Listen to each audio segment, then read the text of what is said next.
പ്രിയപ്പെട്ടവരെ, നമസ്കാരം. അഗ്രോവിഷനിലേക്ക് എല്ലാവർക്കും സ്വാഗതം. അപ്പം നിങ്ങൾ ചോദിക്കും, ഞാൻ എന്താ ഇത് കാണിച്ചുകൊണ്ടിരിക്കുന്നത്? നിങ്ങൾ നോക്ക്, ഞാനിങ്ങനെ ചെറുപയറിടുമ്പോൾ എപ്പോഴും ഞാൻ മൈക്രോഗ്രീൻ ചെയ്യുവേ. ചെയ്ത് ഇപ്പം ഒന്ന് മുള വന്നതാണ്, കണ്ട മുള വന്ന ചെറുപയറാണ്. അപ്പം നമ്മൾ വലിയ ഇതൊന്നും വേണ്ട, വീട്ടിൽ ആർക്കും വേണമെങ്കിലും ചെയ്ത് കൊടുക്കാം.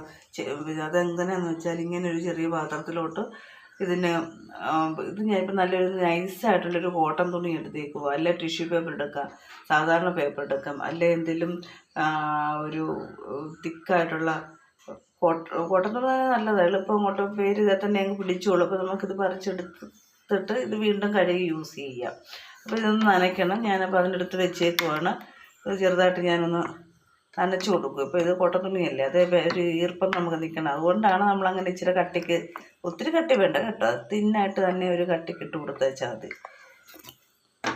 അപ്പോൾ വെള്ളം ഇട്ടതിന് ശേഷം നമുക്ക് എന്ത് ചെയ്യണമെന്നൊന്ന്, ഇത് വളരെ കുറച്ച് മാത്രം മതി.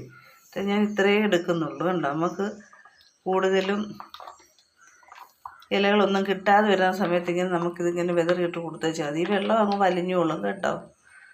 അപ്പോൾ എല്ലായിടത്തും ഒരുപോലെ ആകുന്ന രീതിയിൽ നമ്മളിട്ട് കൊടുക്കണം. ഞാൻ ഇതിനു വേണ്ടി മാറ്റി വെച്ചേക്കാൻ തുണിയാവും. മിക്കവാറും ഞാനിടും. ഉലുവായും കടുകും ഇതുപോലെ തന്നെ ചെറുപയറും എല്ലാം കൂടെ മിക്സ് ചെയ്ത് ഇട്ട് കൊടുക്കുവേ.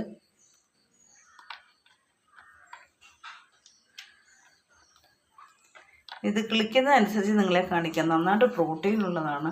അതുപോലെ ഇലക്കറിയുടെ ഗുണങ്ങൾ എന്തൊക്കെ കിട്ടുമോ അതൊക്കെ നമുക്ക് കിട്ടും. ഈ ഫ്ലാറ്റിലൊക്കെ ഉള്ള ആൾക്കാരാണ് ഇങ്ങനെ കൂടുതലും ചെയ്യുന്നത്. കാരണം അവർക്ക് ചെറിയതായിട്ട് ഈ ജനലിൻ്റെ സൈഡിലോട്ട് വെച്ച് കൊടുത്തേച്ചാൽ മതി, സൂര്യപ്രകാശവും ലഭിക്കും. ഒന്നുമില്ല തന്നെ ഇത് കിളിച്ച് എളുപ്പം പോകിക്കൊള്ളും. എന്നുള്ളത് നന്നായിട്ട് വളരാൻ വേണ്ടിയേ ചെറിയ സൂര്യപ്രകാശം നമുക്ക് ഇത് കിട്ടുന്നത്. അപ്പോൾ ഇത് നല്ല ഗുണമുള്ള സാധനമാണ്. കൊച്ചുകുട്ടികൾക്കൊക്കെ ഇതിങ്ങനെ വെച്ച് കൊടുത്തിട്ട് അരിഞ്ഞ് തോരനായിട്ട് വെച്ച് കൊടുക്കാം, അല്ലെ ഇത് നന്നായിട്ട് അരിഞ്ഞൊരു മുട്ട ചേർത്ത് അങ്ങനെ ഓംലേറ്റ് പോലൊക്കെ ഉണ്ടാക്കി കൊടുക്കാം. എന്ത് വേണമെങ്കിലും ചെയ്യാം. ചപ്പാത്തിയോടെ നമുക്ക് ചേർത്ത് ചപ്പാത്തി ഉണ്ടാക്കാം.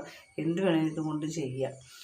അപ്പം നമുക്ക് പിള്ളേർക്കൊക്കെ ഇത് റെഡിയാക്കി കൊടുക്കാൻ വേണ്ടി വീട്ടിലെ അമ്മമാർ വേണം ഇങ്ങനെയൊക്കെ ചെയ്യാനായിട്ട്. ഇപ്പം പ്രായമായിട്ടിരിക്കുന്ന അച്ഛനും അമ്മയ്ക്കും ഒക്കെ ഇതുപോലെ നമുക്ക് ചെയ്ത് കൊടുക്കാം. ഓരോന്നും ഗോതമ്പ് ചെയ്യാം, എല്ലാ ധാന്യങ്ങളെല്ലാം ചെയ്യാം. അപ്പോൾ നിങ്ങളൊന്ന് ശ്രമിച്ച് നോക്കണം കേട്ടോ. ഞാൻ പല പ്രാവശ്യം ഇങ്ങനെ ചെയ്തിട്ടുണ്ട്, വീഡിയോ ഒക്കെ ഞാൻ ഇട്ടിട്ടുണ്ട്.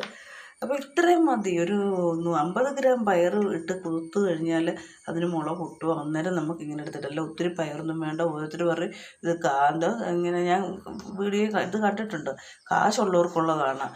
അങ്ങനൊന്നും വിചാരിക്കേണ്ട കാര്യമില്ല. നമ്മളെല്ലാവരും ചെറുപയർ മേടിക്കും. ഞാനിപ്പോൾ കുറേ ചെറുപയർ ഇടുമ്പോൾ ഇതെനിക്ക് വാഴച്ചുണ്ട് തോരനുണ്ട്.